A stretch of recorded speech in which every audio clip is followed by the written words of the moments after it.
যে বান্দা তোমাদের মৃত্যুর যন্ত্রণা হবে, মৃত্যুর যন্ত্রণা থেকে বাঁচতে পারবে না। দেখেন দুনিয়াতে ফেরাউন, নমরুদ, সাদ্দাত এরা ক্ষমতা দিয়ে মৃত্যু থেকে পলায়ন করতে পারে নাই। কারণ তার সম্পদ দিয়ে মৃত্যু থেকে পলায়ন করতে পারে নাই। সুলাইমান আলাইহিস সালাতু ওয়াস সালাম বিশাল বড় রাজত্ব ছিল, দানব এবং মানবের উপরে যার রাজত্ব চলতো, এই রাজত্ব দিয়েও তিনি মৃত্যু থেকে পলায়ন করতে পারে নাই, তাকেও মৃত্যুর স্বাদ আস্বাদন করতে হয়েছে। তাহলে আপনি আর আমি, আমাকেও মৃত্যুর স্বাদ আস্বাদন করতেই হবে। কেউ আমরা বাঁচতে পারবো না, দুনিয়াতে কেউ থাকতে পারবো না। যদি দুনিয়াতে কেউ থাকতো তাহলে আমাদের নবী, সর্বশেষ নবী, তিনি দুনিয়াতে থাকতো। আমাদের নবী ইন্তেকাল করার পরে, দুনিয়া থেকে বিদায় নেওয়ার পরে হযরত ওমর ইবনুল খাত্তাব রাদিয়াল্লাহু তাআলা তরবারি নিয়ে দাঁড়িয়ে গেলেন এবং এই কথা বললেন, যে ব্যক্তি এই কথা বলবে আমার নবী ইন্তেকাল করেছেন, দুনিয়া থেকে বিদায় নিয়েছেন, আমি তার গর্দান উড়ে দিব। মানে ওমর রাদিয়াল্লাহু তাআলা আনহু এই কথা বিশ্বাসই করতে পারতেছে না যে আমাদের নবী দুনিয়া থেকে বিদায় নিয়েছেন। হযরত আবু বকর সিদ্দিক রাদিয়াল্লাহু তাআলা আনহুকে কোরআনের একটা আয়াত তেলাওয়াত করলেন, ওমা মুহাম্মাদুন ইল্লা রাসূল কদ খালাত মিন ক্বাবলিহির রাসূল, যে মুহাম্মদ সাল্লাল্লাহু আলাইহি ওয়াসাল্লাম তো একটা নবী মাত্র, তার পূর্বেও অনেক নবী দুনিয়া থেকে বিদায় নিয়েছে, অতএব তিনিও দুনিয়া থেকে বিদায় নেবেন, এটাই স্বাভাবিক। এই আয়াত পাঠ করার পরে ওমর রাদিয়াল্লাহু তাআলা আনহু বলছেন, আমার মনে হলো এই আয়াতটা এই মাত্র নাজিল হলো। তখন গিয়ে তিনি সান্ত্বনা পাইছেন যে না, আসলেই রাসূল দুনিয়া থেকে ইন্তেকাল করেছেন। আবু বকর সিদ্দিক রাদিয়াল্লাহু তাআলা আনহু যখন কবরের পাশে যাইতেন, কান্না করতেন আর বলতেন, আল্লাহ যদি আপনি আমাকে মানুষ না বানাইয়া যদি একটা গাছের পাতা বানাইতেন, একটা বৃক্ষ বানাইতেন, একটা ঘাস বানাইতেন, আল্লাহ আমার এই মৃত্যুর যন্ত্রণা আমার লাগতো না, আল্লাহ মৃত্যুর পরে আমাকে হিসাব দেওয়া লাগতো না। কান্না করতেন অজস্র ধরে। ওসমান রাদিয়াল্লাহু তাআলা আনহু কবরের পাশে কান্না করতেন আর বলতেন, আল্লাহ যদি আমাকে মানুষ না বানাইয়া কোনো লতা বানাইতেন, যদি আমাকে মাটি বানাইতেন, আল্লাহ মৃত্যুর যন্ত্রণা আমার সহ্য করতে হতো না, মৃত্যুর পরে আমার এই যাতনা আমার সহ্য করতে হইতো না।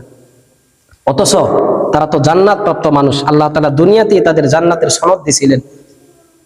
তাহলে তারা যদি এই কথা বলে, তাহলে আপনি আর আমি, আমাদের কি অবস্থা হবে একটু চিন্তা করেন। এই জন্য মৃত্যুর স্বাদ আপনাকে আর আমাকে বহন করতেই হবে। আর এটা ততক্ষণ পর্যন্ত বোঝানো সম্ভব নয় যতক্ষণ পর্যন্ত আপনি ওই জায়গা থেকে ওই জায়গায় না আসবেন। যতক্ষণ পর্যন্ত আপনার সামনে মৃত্যু উপস্থিত না হবে ততক্ষণ পর্যন্ত আপনি এটা বুঝতে পারবেন না যে মৃত্যুর এরকম কষ্ট হতে পারে। আমরা তো দেখি স্বাভাবিকভাবে লোকটা মারা গেল না, ইন্না লিল মাউতি সাকারাত, মৃত্যুর যন্ত্রণা আছেই আছে। ওই সময় আপনার মনে হবে এমন পিপাসা লাগবে, যদি সারা দুনিয়ার সমস্ত পানি আপনি খেয়ে ফেলেন তারপরেও আপনার পিপাসা শেষ হবে না। আপনার মনে হবে আসমান জমিন সবগুলো আমার বুকের উপর চাপ মেরে দিল, এত কষ্ট হবে। এই জন্য একজন কবি বলেছেন, এমন জীবন করিও গঠন, মরিবে হাসিবে তুমি কাঁদিবে ভুবন।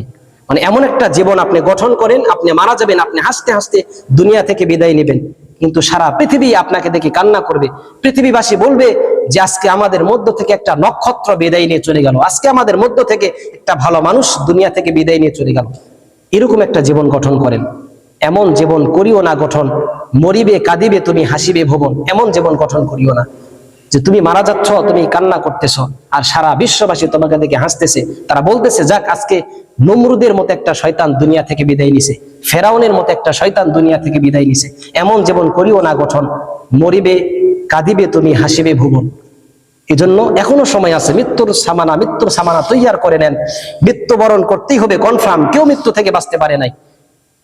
আর মৃত্যুর কিন্তু কষ্ট আছে, এই জন্য এখনই ইমানের হালতে চলে আসেন, নামাজ পড়েন, অন্তত 5 ওয়াক্ত নামাজ জামাতের সাথে পড়ার চেষ্টা করেন, এখনই সংশোধন হয়ে যান, তওবা করেন, আল্লাহ আজকে থেকে সব অন্যায় অবিচার আল্লাহ সব বাদ দিয়ে দিলাম, ভালো মানুষ হয়ে গেলাম। আল্লাহ তাআলা আমাদের সকলকেই পরিপূর্ণভাবে মৃত্যুর প্রস্তুতি নেওয়ার মতো তৌফিক দান করুন। ওয়া আখিরু দাওয়ানা আলহামদুলিল্লাহি রাব্বিল আলামিন।